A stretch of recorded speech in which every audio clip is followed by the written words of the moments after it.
The law is a light that refuses to blink. I stood at the forward rail of the Concorde's gallery and watched the court beacon cool from white to a patient blue. The beacon sat like a lantern in a shrine.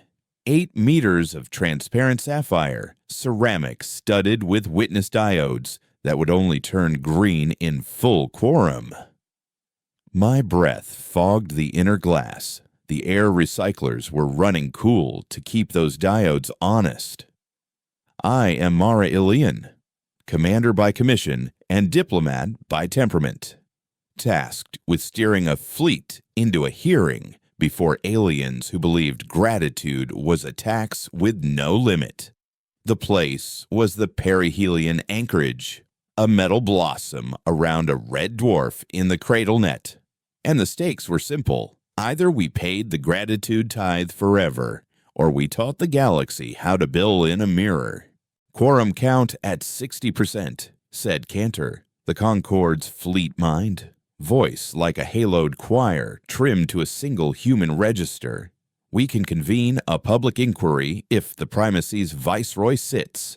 He'll sit, I said. He loves his own voice. Prediction market agrees, said Lieutenant Raffi Stone from the pit, his words running against the click of his ring tapping the rail. Odds at 72 that Luth declares doctrine within the first hour. Words and odds. Ensign Tamsin Vale murmured, squinting down at the witness board. I want to see green. I smelled ozone and citrus machine clean and human. Down below. Ticks rolled in the extra benches for the quorum witnesses, traders, miners, hull scrubbers, 3 priest accountants from the free monasteries of Yahtzee, and a child from a hospital tender in a sling between 2 nurses. The air tasted faintly of melted sugar, where a galley hand had spilled syrup on the deck and scrubbed it late. I found a ragged edge of sweetness in the metallic air and filed it, because I would need human things later when the law turned abstract. Bring him in, I said. The primacy viceroy entered with his collar bearers like a float of winter kings. Luth wore a suit of matte silver that had no seams and too many opinions about gravity. His face was handsome and had never known a bruise he couldn't pay someone else to wear. He approached the beacon and smirked at the diodes as if he could charm electrons into compliance. Concorde, he said without looking at me. You request inquiry, I grant commentary. Consider yourselves fortunate. Fortune isn't a favor. It's a tally, I said, letting the line flare into the gallery like a thrown rope. The nearest traders laughed because they had learned what a tally felt like when it was carved from bone. The viceroy's assistants stiffened. The court beacon listened. In the first 300 words, we had named our where and our why and invited an audience. The public inquiry could smell its own birth. Quorum at 71, Cantor said quietly. We need another sovereign or a guild. We'll get them, I said. The Guild of Dockhands is late on purpose. Late is a show of force, said Raffi. Dockhands move stars more than admirals do. Tamsin's fingers danced across the witness board. Nurse delegation just signaled. The child's name is Pella. I looked down. Pila's slung leg ended at a clean line 2 inches below the knee, the stump wrapped in printed gauze like a banderole. Her eyes were absolute when children watched. They didn't blink for ceremony. Viceroy Luth, I said, state your doctrine for the record. You collect the gratitude tithe for the use of safe corridors you maintain. You levy collars on those who default. You sell those collars to funds who buy your authority like any other bond. Say the quiet parts. He smiled with the patience of a man who believed conscience was a texture on a credit chip. I will indulge the Concorde's passion for performance. The primacy maintains and calibrates safe transit corridors through hazardous gravitic fields. We preserve lives. We collect an appropriate tithe for use. failure to pay transfers custodial obligations to our bonded partners, who ensure repayment through lawful means. The word caller is a crude translation. We prefer instrument. Call a chain, or you're just selling air, I said. The diodes winked. 8 flickered. 5 held. The nurses adjusted Pela's sling. I could hear someone in the back opening a vac thermos of tea, steam scenting the air with chamomile and mint. It steadied me. The law would need where to stand. Judge Advocate Cole arrived last, jacket unbuttoned, hair like a crow's nest hit by a disciplined gale. He had the eyes of a man who could read an accounting ledger as if it were scripture and still remember that people bled. "You want me to bite him?" Cole murmured as he approached. "I want you to teach," I said. "Teach without razors. Only numbers," he said, softly enough to not count for the room, loudly enough to count for me. The court beacon noticed a guild banner coming up the shaft. The dock hands arrived singing a rude hymn about leverage. Their foreman stamped a boot that left a print of dust and electrostatic poetry. Quorum at 91, Cantor intoned. Public inquiry can proceed. All statements will be inscribed to the ledger in real time. The ledger again. Luth said, amused. Humans and their lists. We remember by lists, I said, and by faces. Begin the mirror, someone shouted from the benches, and laughter followed because the word had become a dare in this anchorage, the way children dared each other to touch a frozen rail with their tongue. Not yet, I said, letting the answer ride up to the high girders. We'll mirror only what's owed. The Concord requests declaratory clarity, Cole said, stepping into the center. Viceroy Luth, will you affirm under quorum that your tithe scales with risk exposure as measured by your own hazard arrays? It does, Luth said. We are civilized. Will you affirm that your corridor closures are discretionary and timed for maintenance or sanction? They are timed for the public good. Cole smiled like a man told that the sword would arrive wrapped in velvet. Please define the public. Our public, Luth said, and the dock hands began to hiss. Raffi leaned close. He's giving you the angle. Mark what belongs to everyone and watch what shrinks, I said. The chamber quieted. The beacon pulsed once, then settled, as if it had felt a heartbeat between the words and wanted another. Cantor ghosted my ear channel with data hazard maps, closure schedules, tithe escalators that looked like cliffs when seen from an angle of mercy. We will show method before mirror, I said, because the only way to turn a thing is to know its edges. Cantor hummed a note the color of copper. I have compiled 5 years of corridor closures, tithe assessments, and collar issuances in this sector. I found 3 clusters of maintenance that coincided with harvest moon cycles on primacy agri-stations. Energy-hungry periods. Cole lifted a hand, and the wall lit with numbers large enough for the last bench. We had chosen fonts that were kind, not clever. Clarity is a moral choice. The dock hands whistled low. The priest accountants took out their rosaries of polished ceramic abachi. Your closure windows, Cole said, spike tithe demand by cutting alternate routes. Your hazard ratings adjust in concert. Your collars are then sold to funds who have pre-positioned bids. The same 3 funds. In fact, you imply conspiracy, Luth said. I imply optimization, Cole said, which is just conspiracy with better manners. Show us the hand inside the glove, I said. A trader named Meyer stood, cap crushed against her chest. When the corridor closed during the green storm, we paid double tithe for the secondary coil. My co-broker couldn't cover. They put an instrument on his ship. He sold his children's birth licenses. That is not risk allocation. That is a harvest. The chamber's air warmed with bodies. Someone coughed salt into their sleeve and shook. Tamsin signaled the nurses. Pela's sling swayed and steadied. Public inquiry acknowledges witness Meyer, Cantor said. Statement inscribed. Luth made a small, useless gesture that meant he had expected more obeisance in a room and read its refusal as a kind of loss. Your people chose to travel during closures. They accepted risk. They chose to work, Raffi said. We chose not to starve. Choice doesn't exist under a knife, I said. Cole advanced the frame. Viceroy, please confirm the primacy's doctrine of gratitude. A beneficiary of public goods should express gratitude by material contribution. Correct. The phrasing is sentimental, but adequate. Luth said. Then you also confirm that gratitude can be compelled when beneficiaries are insufficiently appreciative.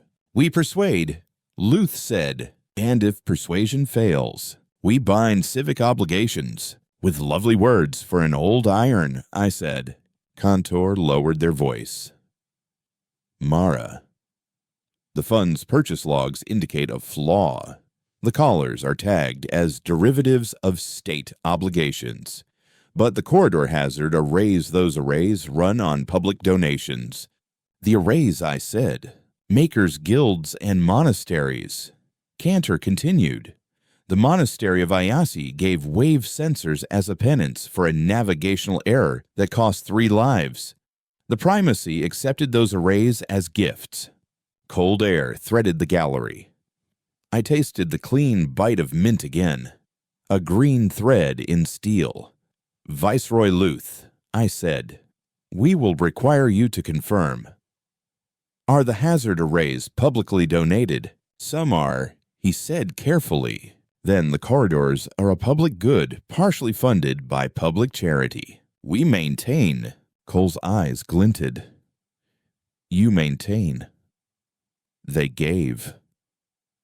Gratitude indeed. Turn the word until the light shows teeth, I said. The dockhands foreman piped a single note that echoed like a rivet gun in a cathedral. The priest accountants murmured through abacus prayers. The nurses rocked Pela slightly to soothe her. The child's eyes never left the numbers. Civilian vignettes, Cantor whispered, as if the phrase were a reminder of why we had brought the world into our legal theater. Let them speak, I said. A miner with dust in his nails raised a hand. During the closures, we stacked ore into shells and waited 40 days. We burned our own breath to slow metabolism. When the corridor opened, the tithe doubled. We paid. The ore cracked from dehydration, and we lost 1/3 of value. A dock cook, apron stained with new tomatoes, said. I stretched pasta with algae to feed a line down to the docking clamps. We sold sauce by the spoon.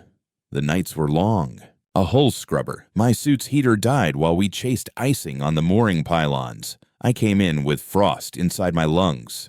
The clinic printed me a blanket. A medic spoke without raising their head. We rationed anesthesia last month. All costs are real when they land in a body, I said. Luth shifted his weight. I see poverty. Poverty is a problem solved by discipline. Then let's discuss discipline, Cole said. The Concord moves to compel an accounting under the Beacon Statute. Your doctrine compels gratitude from those who use the corridor. Our doctrine compels clarity from those who claim to serve the public. Speak your method plainly, and we will mirror it back with the receipts that made it. Mirror Luth said, finally curious. System scale mirror, Raffi said, smiling with a shipfitter's hunger. We return costs along the channels that delivered them. No more, no less. The mirror punishes nobody. It just returns the bill. I said, be careful, Cantor warned in my ear. The primacy will paint this as theft. We'll paint it as arithmetic, Cole said. And we'll do it with consent. Fasten every bolt in public, I said. We began with names and dates. The monastery's gift of arrays. The fund's prepositioned bids. The corridor closures timed to agrisiphons. Cole narrated like a man unwrapping a murder weapon in a room full of saints. He did not raise his voice. He did not spit. He taught. The dock hands stopped their songs and leaned forward because math was the only violence permitted in a decent room. Your doctrine, Cole said, rests on the idea that gratitude is owed to those who maintain corridors. We accept that gratitude exists. We reject that it is infinite. We further claim that gratitude also flows to those who gave the arrays, who watched in the cold, who burned their breath, who fed strangers. The ledger is not unidirectional. The arrow of thanks is not a spear, I said. Luth exhaled through his nose. You intend to embarrass me. I intend to make the ledgers meet, I said.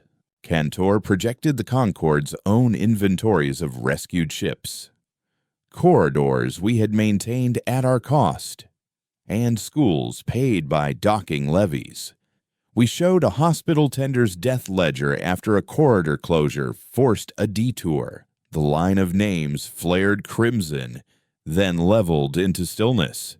We did not linger. Numbers needed witnesses, not gawkers. Now the mirror, Cole said. Not yet. I replied. First, a corridor of law. Cantor warmed like a kettle. I have the language. Viceroy Luth, I asked, do you consent to a corridor of law? We designate this beacon as a narrow passage for binding precedent.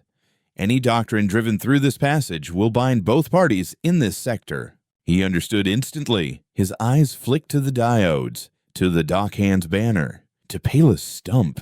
You want to cage me with my own definitions. I want to make definitions carry weight. I said, if you walk through a gate, accept the hinges. I said. The Viceroy weighed the room's appetite and gambled. I consent. The primacy does not fear clarity. Begin corridor of law protocol, Cantor intoned. All statements inscribed, all calculations mirrored, all obligations portable across funds. Cole nodded to Tamsin, who cued the mirror rays, accounting instruments built like music, tuned to receive tithe flows and return them along the gradient of donations and losses. If the primacy had taken a liter of air from a med bay, the mirror would send a liter of charge from a primacy trust fund into that med bay's account. If they had closed a corridor to profit a bidder, the mirror would debit the bidder's premium and credit those who had burned their breath waiting. We would not seize. We would circulate. Show us your hazard arrays calibration log, Cole said. A collar bearer stepped forward with a data lattice. Raffi received it and ran a dusting routine. The screen rolled with slope changes just before closure windows. Cole marked each with a small bell sound so the witness gallery could hold a rhythm. Those bells, Pelly whispered, and the nurse shooshed gently. Each bell, Cole said aloud, is a place where your arrays raise the hazard grade without a corresponding increase in incident reports. We err on caution, Luth said. Your caution has a price peg, Cole said. When it chimes, someone sells an instrument. Turn the chime into a check, I said. Cantor rotated the map and overlaid the 3 funds bid windows. Bells matched bids like teeth. The dock hands muttered. The priest accountants kept the count with their beads. Now the mirror, I said. Cantor asked the room for consent. The guilds raised wands and the nurses lifted their hands and the miner nodded like a prayer. Cole turned to Luth. Consent. Luth smiled. No. Public inquiry notes refusal, Cantor said. Raffi lifted a brow. We expected that. We did, I said. Activate the unilateral mirror under the refuge clause. Cole's eyes flashed. We can't compel payment without a court. We won't, I said. We will publish a credit map, names and amounts owed, entry by entry. We will heat the ledger until it glows. Make the numbers hum louder than threats, I said. We pushed the credit map to the anchorage. Names of clinics, guilds, monastery halls, ships, and kitchens populated with lines leading to primacy funds, to Luth's own accounts, to sub-funds named for flowers to hide their teeth. Each line had a number. People leaned in to see their names. It is a strange thing to watch a room find itself inside math. A merchant child pointed at a line and whispered, "That's us. We are not thieves," I said loudly. "We are accountants with receipts. Anyone owed may present this entry to any primacy office and request debit reconciliation. If refused, present it to any court beacon under a corridor of law protocol. The primacy has consented to the corridor." Luth laughed once, softly. "You think embarrassment bites deeper than sanction." "I think sunlight burns mold," Cole said. "Brightness is also a temperature," I said. The first escalation came as a flash on Tamsin's board. The primacy attempted to close the beacon's data uplink. "Counter with public duplication," Cantor said. "I have seeded the map to 300 personal slates." "Add the monastery bell," I said. "Let them ring." In the distance, the monastery substation chimed a gentle, precise sound measured to not disturb sleeping children. The priest-accountant smiled for the first time. Luth lifted his hands. "Enough of this pageantry. You requested a hearing. You have performed. Here is my answer. Pay your tithe. Accept the instrument. Or leave our space and choke on your principles." A hush fell. People looked at me, because the moment when an adult speaks to a child like a tool is the moment a crowd wants to remember whether they are a people or a line on a ledger. My throat felt like glass pulled from a furnace to be bent around a form only my hands could see. "The Conquered offers an escrow," I said. "We deposit the last 2 cycles of tithe into a joint account with the Dockhands Guild. Releases occur with corridor uptime verified by third-party arrays. No callers. No instruments. We will teach with numbers and live with results. Teach with hands up, not knees down," I said. Luth curled his lip. "You insult a sovereign apparatus. You called it a public good," Cole replied. "We treat it as one." The second escalation came like a brush of cold. A primacy patrol cruiser rotated its point defense, the way a man in a bar might rest his hand near a knife to test conversation's range. Cantor bled more power to the beacon. The diodes glowed, not brighter, but steadier. A beam of patient blue ran up the spine of the anchorage like a spine remembering it was a tree once. "Do not," I said almost to myself. "I have angled a sub-petition," Cantor said. "A regional saintship is within signal range. The Aurora Court can convene an emergency review." "Aurora hears cases of doctrine," Cole whispered. "A boy in a library finding a book with his own name on the spine. Cede the request," I said. "Make it plain. Ask only for what you can carry," I said. We wrote the petition in 3 sentences. We stated the public nature of the arrays. We stated the doctrine of gratitude as spoken by Luth under quorum. We stated the mirror as arithmetic, not theft. Cantor sent it on an old frequency monks preferred when the universe needed courtesy. The third escalation was quieter. Luth stepped to the beacon, placed his hands on the rim, and spoke like a man carving his name across a school desk. "Gratitude," he said, "is not a bargain. It is a condition of dignity. Those who travel without the means to pay are not fit to travel. Those who give a raise do so to elevate themselves by charity, which requires receivers to bear marks of humility. You call them callers because you are sentimental. We call them instruments because we manage risk. RYSK is not a name for other people," I said. The Dockhands foreman leaned forward. My father fell from a pylon and broke his back. He did not wear a collar to prove humility. He wore a brace to walk. He still paid his fees. A soft chime feathered the room like snowfall. Tamsin looked up sharply. Aurora Court acknowledges the petition. Open the reply. I said. The air went thin and electric. The Saint ship's voice filled the anchorage not as a sound, but as a pressure that made the hairs at my wrist stand and then lie down in order. We teach by numbers. The Aurora Court said, and we remember by ledgers. We do not remember by collars. Convene. The room did not breathe for 3 heartbeats. Luth's collar-bearers flinched. The nurses cried openly. Quiet tears that shook on their cheeks like numbers that had finally found a column to rest in. Precedent arrives by walking, not by wings. I said, Aurora's jurisdiction in this sector is advisory unless both parties consent, Cantor said quickly. Concord consents, I said. Viceroy. Luth's eyes were knives that he had measured too often to be surprised by their weight.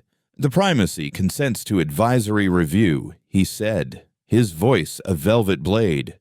We will not be bound. Advisory can still teach, Cole murmured. Teach, then mirror, I said. Aurora's first question slid into the beacon like a coin into a jar. What is the declared purpose of the corridor arrays? To detect and grade hazard, Cantor answered. To protect travel.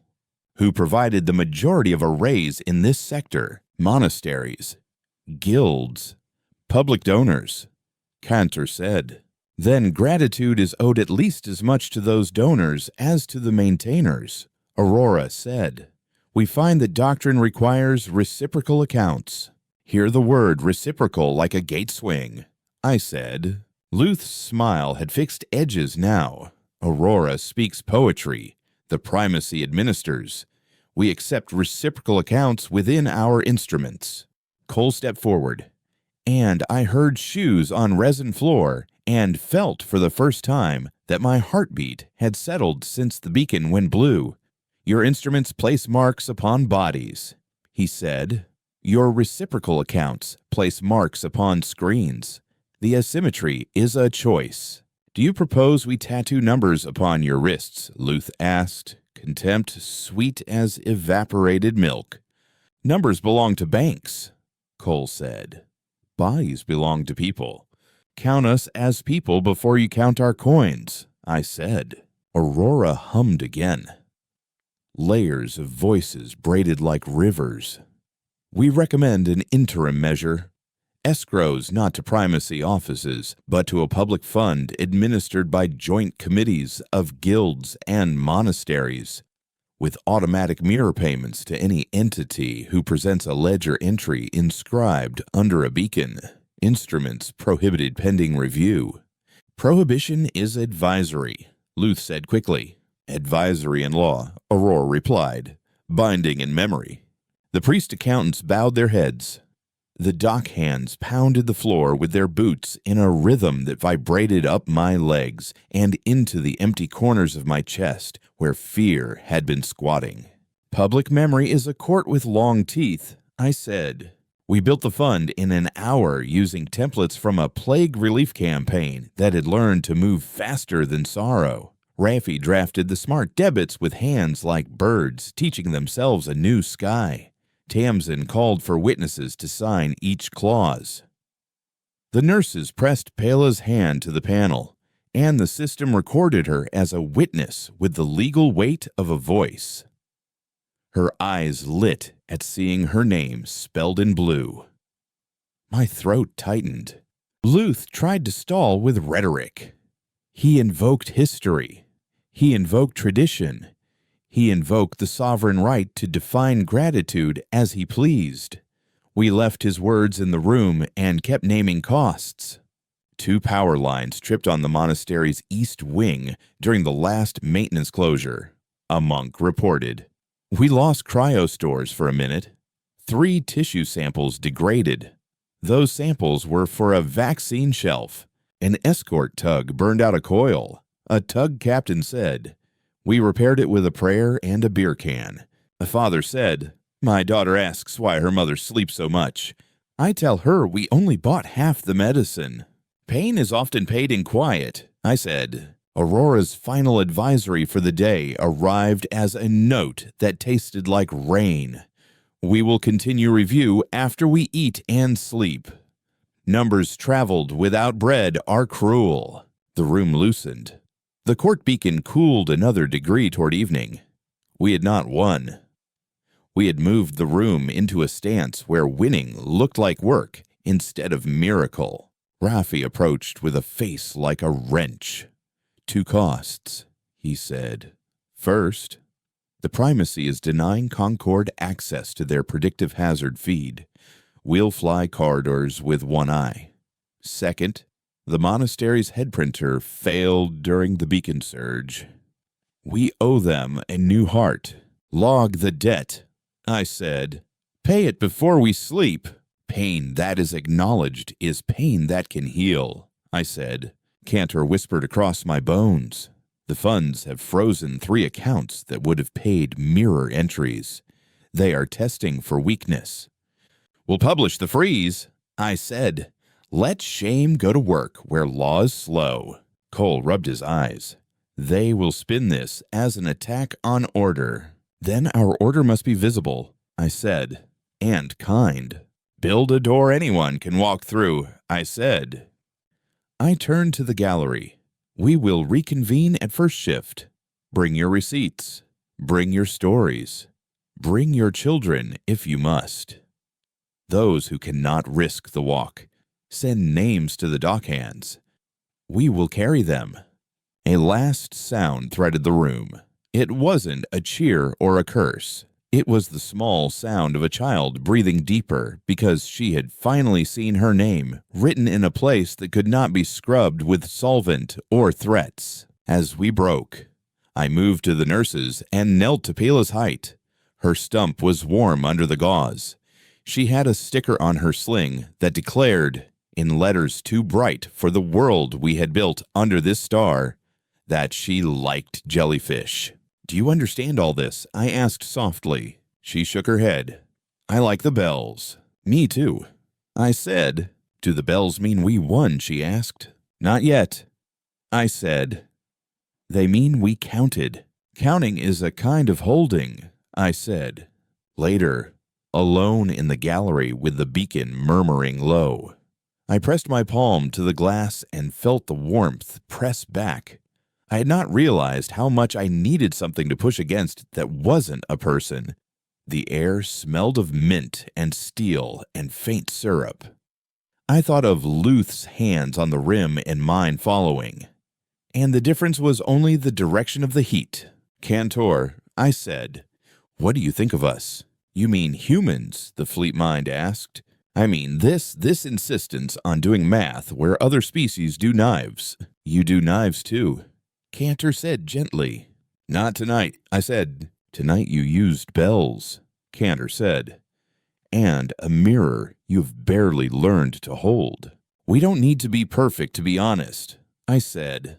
"True," Cantor said. "Also, the dockhands have carved your power lines into a chant.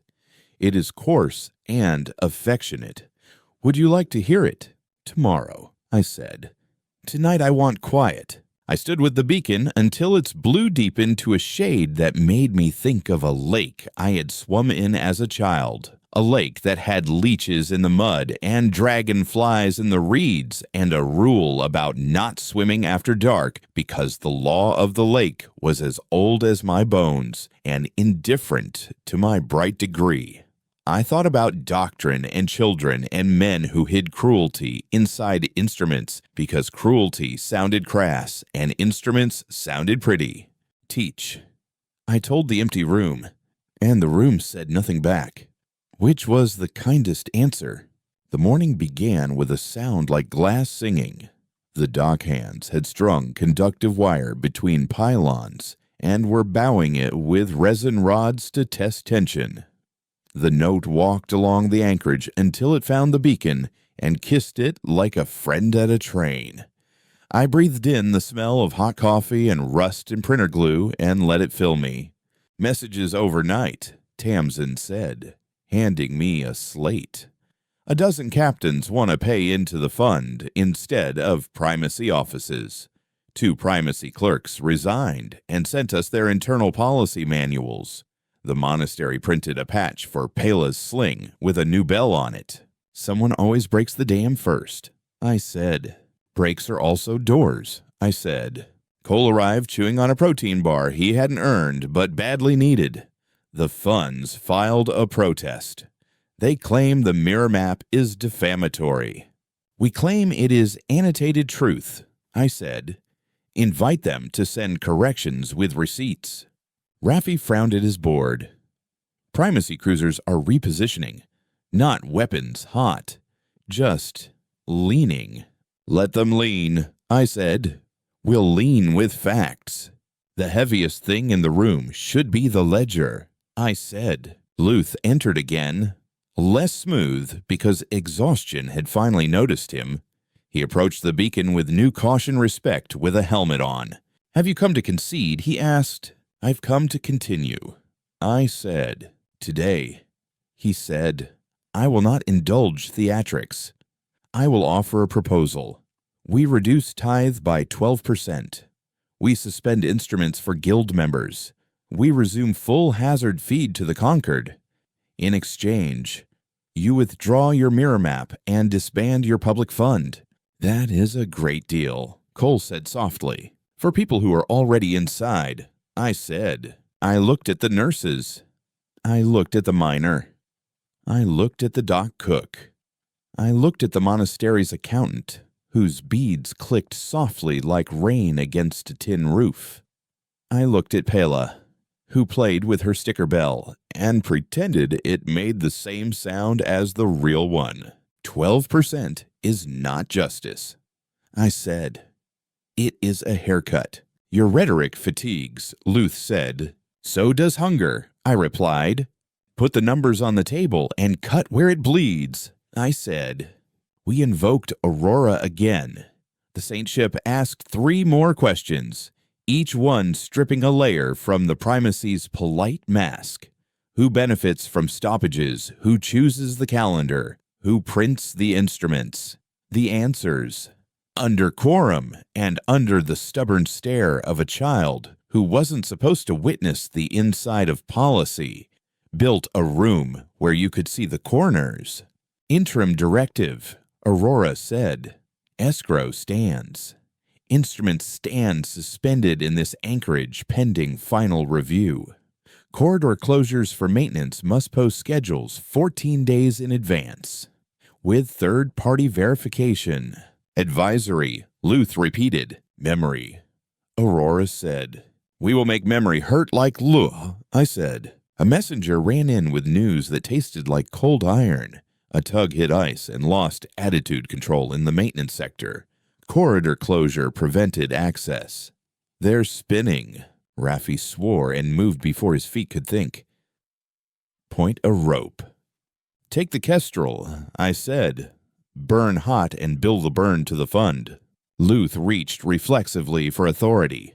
My cruisers. Stand down, I said. Your hazard feed isn't current. We save lives. Luth said, heated enough to show a human somewhere behind the doctrine. Then save them by opening the corridor for 1 minute, I said. He stared at the beacon. The diodes did not blink. The dockhand's song fell away to a dry wind in the pylons. Aurora said nothing because saints do not command when the living must choose. After 3 ticks, Luth gestured. The closure lifted. The kestrel threaded the ice like a surgeon threading a scar. They threw their rope and pulled the tug out with a sound that made every pin in the anchorage vibrate in its hole. Bill the burn, Raffi said, giddy and soot-faced on the return channel. Send the receipt to the map. Entry added, Cantor said. Rescue burn 206 units. Build to primacy corridor fund per advisory. Ledgers can be love letters when written right. I said, Luth watched the new line appear under his name. He did not flinch. He did not smile. He put his hands on the rim again, and this time I could feel the heat of his skin through glass that wasn't built to admit such intimacy. He wanted, for a heartbeat, to be a better man than his doctrine. Then the heartbeat ended. "The primacy will argue its case," he said. "We welcome argument," I said. "Bring numbers." "Bring numbers or bring silence," I said. We recessed while the dockhands repaired a cracked girder and the monastery printed 3 more bell patches for children who wanted to pretend sound could be sewn. I ate a bowl of algae pasta with tomato sauce that tasted like sunlight hitting a wall painted the right color. Cole read the policy manuals and shook his head until I told him to stop before his brain fell out. Tamsin built a queue for petitions. Cantor hummed lullabies through the wiring because wires were children too. And today they carried more than they had been born to carry. We reconvened to a room that smelled of oil and bread and the antiseptic bite of a cleaned wound. Luth opened with a chart that showed fatality rates before the gratitude tithe and after. The line fell. He was a better lawyer when numbers were on his side. "Your tithe may have saved lives," Cole said. "We do not contest that maintenance is needed. We contest that gratitude should be an open vein. What saves a life doesn't own it," I said. Aurora asked for closing remarks for the day. The Saint ship would draft a preliminary advisory. People rustled. You can hear the exact sound a crowd makes when it swaps fury for patience. It sounds like a theater waiting for the last scene to decide if it will stand. I stepped to the beacon and let the blue light paint my face the color of old courage. I thought about Pela's sticker, about a miner's cracked ore, about a dock cook's sauce, about a monk's degraded samples, about a father's medicine counted in halves. I thought about Luth's hands on the rim and how even a doctrine needed a body to hold it upright. "We came here with I said. "We will leave here with a tally. Our ship, our fleet, our saintship, our species teaches by numbers and remembers by ledgers. We do not remember by collars. We will not wear them, and we will not place them. If you keep your corridors, keep them honestly. If you claim gratitude, claim it both ways. If you freeze a fund, we will write it down. If you open a gate, we will write that too. We are not angels, and we are not thieves. We are people, and we are very, very good at adding. Add until the sum looks like a home," I said. The beacon cooled another breath toward night. The diodes held green. Somewhere in the anchorage, a child rang a printed bell, and the sound was small and very real. I felt it in my teeth. I let it settle there like a promise that had found a mouth. Rafi leaned into my shoulder. "You didn't promise victory." "I promised work," I said. "Work can be a flag," he said. We stood with the room until the murmurs became plans, and the plans became lists, and the lists became people with tasks. Cole drafted the escrow language in plainer words than law schools liked. Tamsin set up stations where anyone could photograph a receipt and send it to the map. The dockhands bolted a bench to the beacon pedestal so elders could sit while justice took its time. The nurses took Pella back to the tender with her new bell patch shining like a small blue moon. Night is always relative in an anchorage, but something like night gathered around us. I sent Raffi to sleep and Tamsin to a meal and Cole to a shower. Cantor dimmed their voice like a room turning down a song so people could hear each other again. I put my hand on the glass a last time. The beacon didn't warm me now. It didn't need to. My hand was warm enough. Outside, the primacy cruisers leaned less. Inside, the fund's tally ticked where anyone could see and argue with and correct it. Because honesty without correction is just pride in a new suit. Tomorrow. I told the room, and the room made the soft noise of a ledger closing for the day without locking, because numbers also sleep. I walked away to the smell of mint and steel and tomato and a bell fading into the kind of silence you only trust when you've earned it. The shift bell woke the anchorage to a thin gold clatter. I tasted yesterday's mint on the back of my tongue and machine oil in the air. And I found both honest. Coffee steamed from the dock hand's canteen like a little volcano. The saucepan still smelled of tomato and basil. Stubbornly hopeful in a room called law. I stood at the rail and watched the court beacon hold its evening blue, patient as a bruise, deciding whether to fade or teach. The primacy cruisers had drifted farther off, not retreating so much as lengthening their leash. Cole arrived with his slate and a towel around his neck, hair damp, eyes bright. Tamsin stacked witness badges like coins. Raffi whistled the Kestrel's rescue rope back into its locker, and the sound was metal with a soft center. "Morning summaries," Cantor said, voice low as felt. 3 funds unfroze after their investors saw the map. 1 froze harder. The monastery's east wing printer is dead. They are boiling gelatin to pour molds like it's a century ago. "Boil with our fuel," I said. "Bill us." "Pay first or your moral math is pretend," I said. The dock hands carried in a bench they had burnished with boot rags. The nurses came soft-footed with Pila in her sling. The new bell patch bright as a tiny planet. A baker slid a tray of crusts to the witness row and winked at the child. Bread and attention. Both heavy enough to matter. We gave the room a minute to seat itself around the day's work. Luth entered with fewer collar-bearers and a smaller mouth, which is to say he looked tired in a way that made him appear almost kind, and that made me wary. He came with a data spindle in an ornate sheath, and ornament is grief with good schooling. He set it on the beacon's rim and spread his hands. "This is the primacy's full hazard feed," he said. "Unredacted.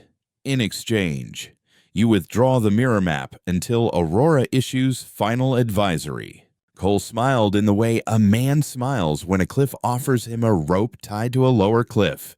"We don't trade sunlight for weather. We don't pawn the window to rent the sky," I said. The Viceroy didn't blink. "Then here is my alternative. A pilot program. 2 corridors. 3 months. Tithe reduced by 20. Instruments suspended. Mirror payments trialed. Your fund dissolved at program end unless both parties agree to extend." Raffi breathed out a wrench's sigh. Tamsin's eyes slid to Pela, then to the dockhand's bench, then back to me.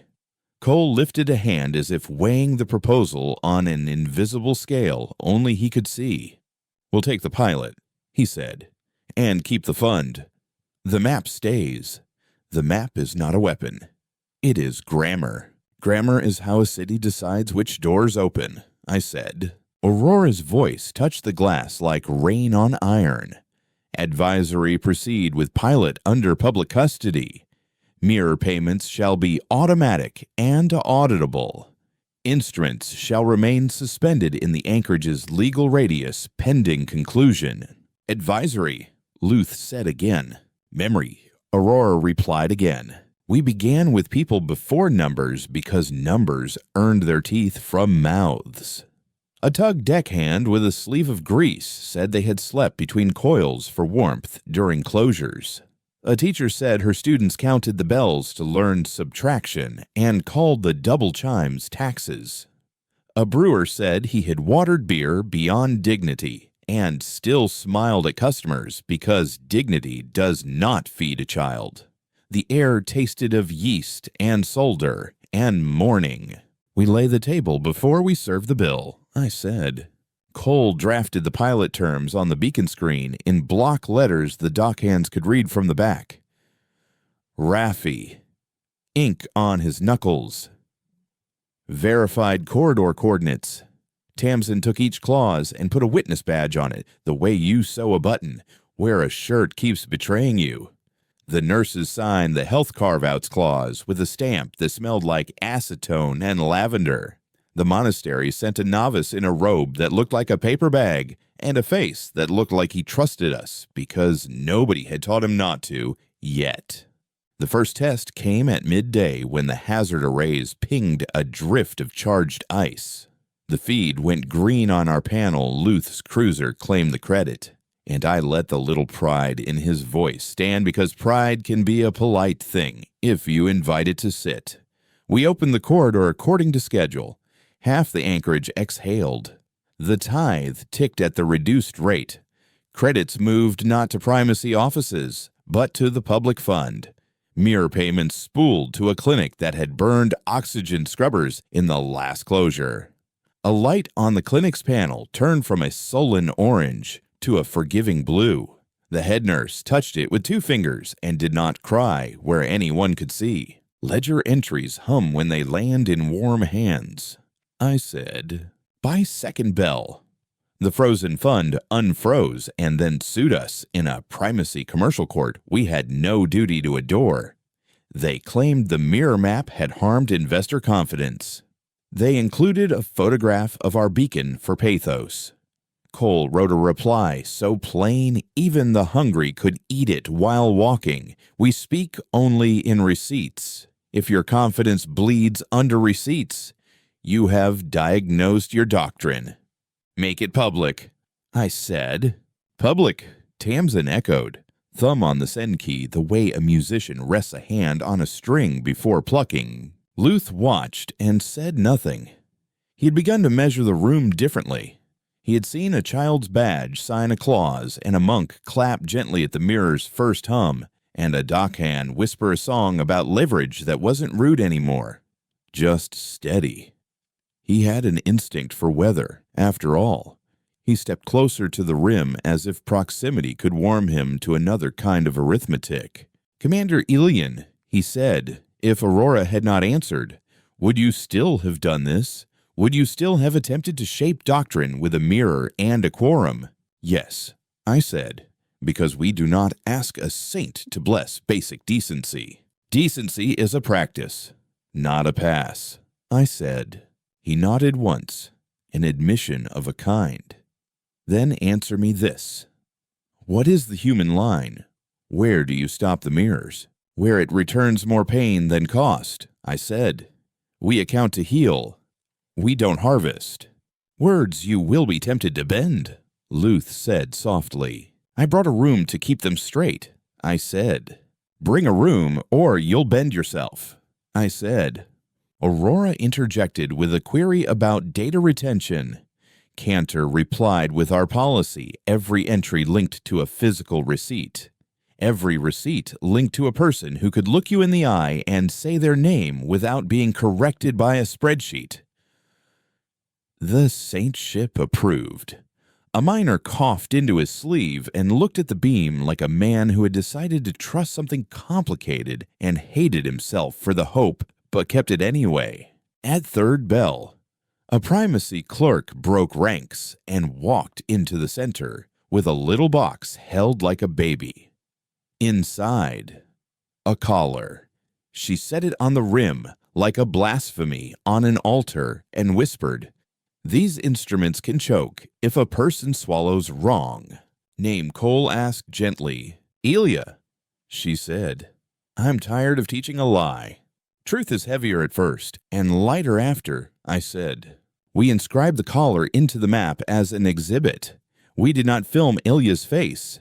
We wrote her name as E, and let the initial be enough because sometimes anonymity is not cowardice. It is a fence you put around the part of yourself you want to survive your courage. The day developed a tempo bell, chart, breath, bread. Small joke, big number. The dockhands added a harmony to the pylon wire. Aurora posed questions that felt like hands guiding a load into a safe corner.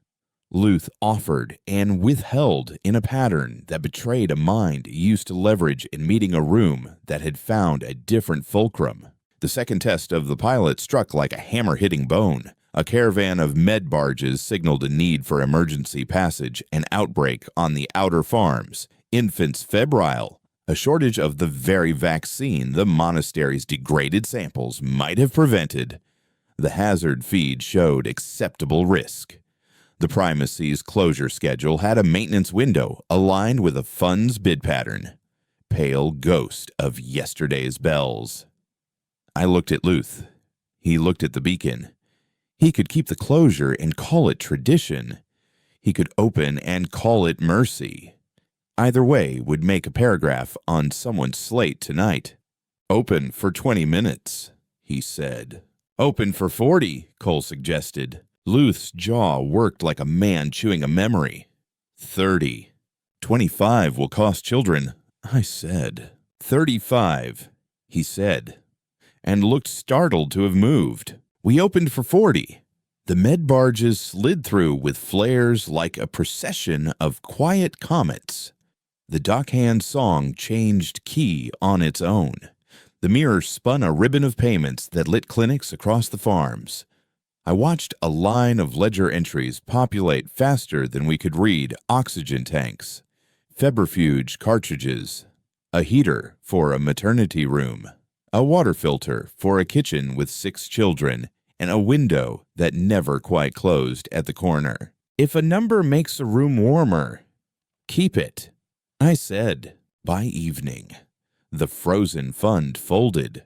Their shareholders sent an open letter that finished with an apology and a donation to the public fund big enough to fix 2 printers and a stubborn leak that had rusted a pipe above the dockhand's sleeping bay for months. The dockhands cheered and threw the wet rags out like surrender flags with stains that finally didn't matter. The cost came in on the Kestrel's channel with a crackle and a swear. A rescue coil had shorted during the med barge rush. We would need to print a new one from a template that ate rare filament, like hungry children eat bread. The Concord stores could cover it only if we bled our own reserve for the outer hull seal replacement that was already past due. Raffi laid the numbers on the table. They looked back at us, steady as frost. We will limp, I said. Limp is still forward, Raffi said. Forward with a scar is still beautiful, I said. We logged the debt and printed the coil. We walked the outer hull that night with our palms against the seam and listened for whispers. The seam held, and the whisper came from inside fatigue and pride, and the small sound a law makes when it is learning to be real. The second cost arrived in the monastery's accounts. Their Bell foundry had been cannibalized 10 years ago to print heat exchangers when a summer went wrong. To cast a new foundry would take metal we didn't have and time we couldn't spare. The dockhands offered a solution ugly enough to make a saint shrug melt scrap from decommissioned collar buckles. Elia brought a crate that rattled like shame. We smelted them in a portable crucible that smelled of burnt hair and old money. The new bell was imperfect, pocked with bubbles where fear had once lived. When we rang it, the tone wavered and then steadied, like a person learning to breathe after a hard cry. Broken metal can sing if you heed it kindly, I said. On the third morning, Aurora sent a draft. The Saint Ship's advisory read like rain turning to glass. It affirmed mirror payments as a doctrinal expression of gratitude made reciprocal. It suspended instruments in public goods corridors until review could prove they did not mark bodies instead of accounts. It required closure schedules to be verified by third parties funded by those who claimed gratitude. It established a public ledger standard any beacon could host. Precedent, Cole whispered, the word a candle cupped in his hands. Advisory, Luth said, but the fight fled from the syllables like heat from an old coin. Memorina Aurora answered, with a kindness that made me ache. We invited Luth to speak into the new room we were building. He surprised me by stepping to the beacon with no props, no spindle, no ornate sheath to hide inside. There is a story we tell our clerks, he said, voice like a man tasting humility for the first time since school. It is about a river you may cross only after paying the ferryman. We tell them the ferryman keeps the river safe. We forget to tell them who dredged it. I will not apologize for the primacy's maintenance. I will acknowledge the gifts we took for granted. I will mark gratitude both ways. I will try. Try is a small word that opens large doors, I said. The dock hands watched him the way welders watch a seam when a trainee has the torch. The monastery bowed exactly as much as courtesy required. The nurses blinked away tears that had earned the right to stay. Pela rang her bell patch with her finger and giggled at its silence, then looked up when the big bell answered her pretend one with a modest chime. Aurora's final hearing called for one more test, a corridor closure set for maintenance. Perfectly legitimate, perfectly placed. We ran our checklists like a liturgy. The primacy posted notice 14 days ahead with independent verification. The fund credited every ship that would burn extra fuel for the detour. A dockhand calculated the additional wear on his knee joint from climbing a longer pylon ladder and submitted a claim worth 3 cups of coffee, which the fund paid with a note that said, "Drink hot." He taped the note inside his locker next to a photograph of his brother who had broken his back under a different doctrine. Small payments teach the big rules best, I said. The mirror had one more job, send back what had been taken. We could not return years. We could not return breath. We could return coins and plastics and heat. We built a ceremony with no pomp and many checklists. Each claim matched to a line. Each line matched to a fund. Each fund matched to a consent that had been spoken into a room with a blue light and a sound like glass singing. Begin returned, Cantor said. The clinic's account blinked and then swelled. The brewer's ledger turned a soft purple that meant a debt forgiven. The teacher received 3 crates of paper and a projector. The tug's coil account balanced into a smile. The monastery's vacuum pumps sighed into a steady thrum. A baseline the whole anchorage learned to ignore the way you ignore your own heartbeat until someone threatens it. Alia, ex-clerk, found a note that read back, "Pay for saying no in a system that only paid yes. The mirror is a river running uphill because we built the locks," I said. Luth watched, hands loose at his sides, as if his body had finally realized that being rigid is work.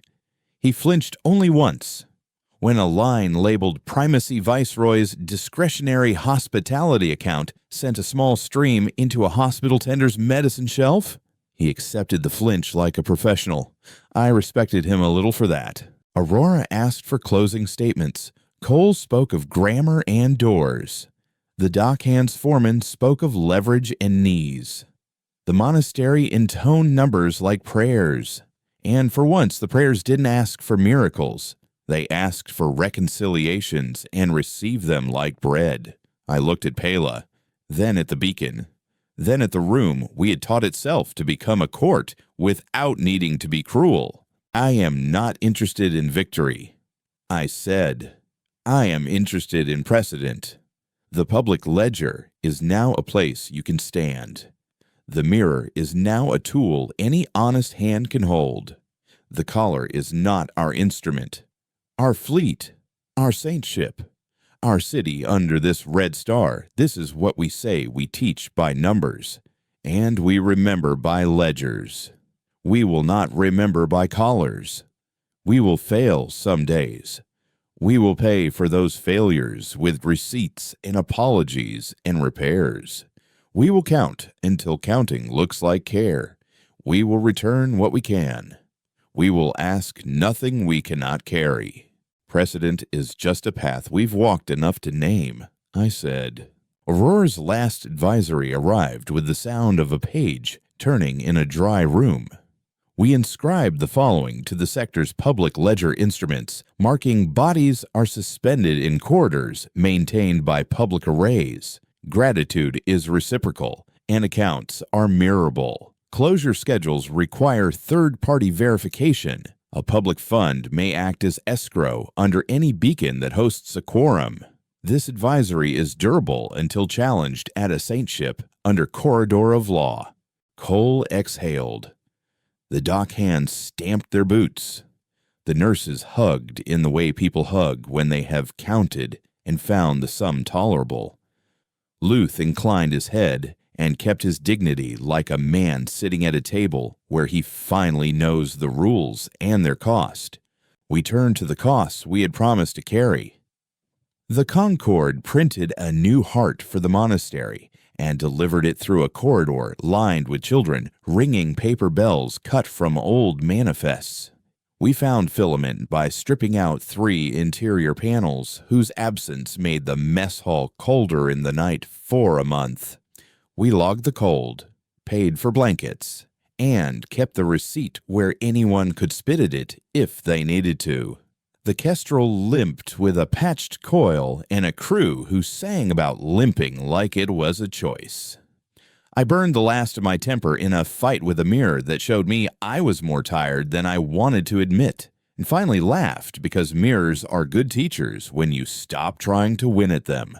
"Commander," Cantor said quietly, "the ledger awaits your inscription." I went to the beacon one last time.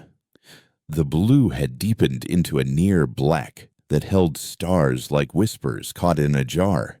The air tasted of mint still, and coffee now cooled, and solder smoke, and something like oranges from a crate someone had opened in celebration and passed around without counting. I put my hand on the glass and felt the very faint warmth of 1,000 fingers that had pressed here in the last days. A history of touch. I did not boast her. I did not ask for applause. I spoke the line our room had earned. We taught by numbers and remembered by ledgers, never by collars. We returned costs. We marked pain. We set a lock that will outlast our names. If you come to this beacon to ask for mercy, bring receipts. If you come to demand debts, bring a mirror. If you come to test us, bring bread. The law is a light that refuses to blink. And today we turned its face toward people instead of accounts. Tomorrow, we will do it again with hands that know the weight. A public ledger entry blinked confirmed.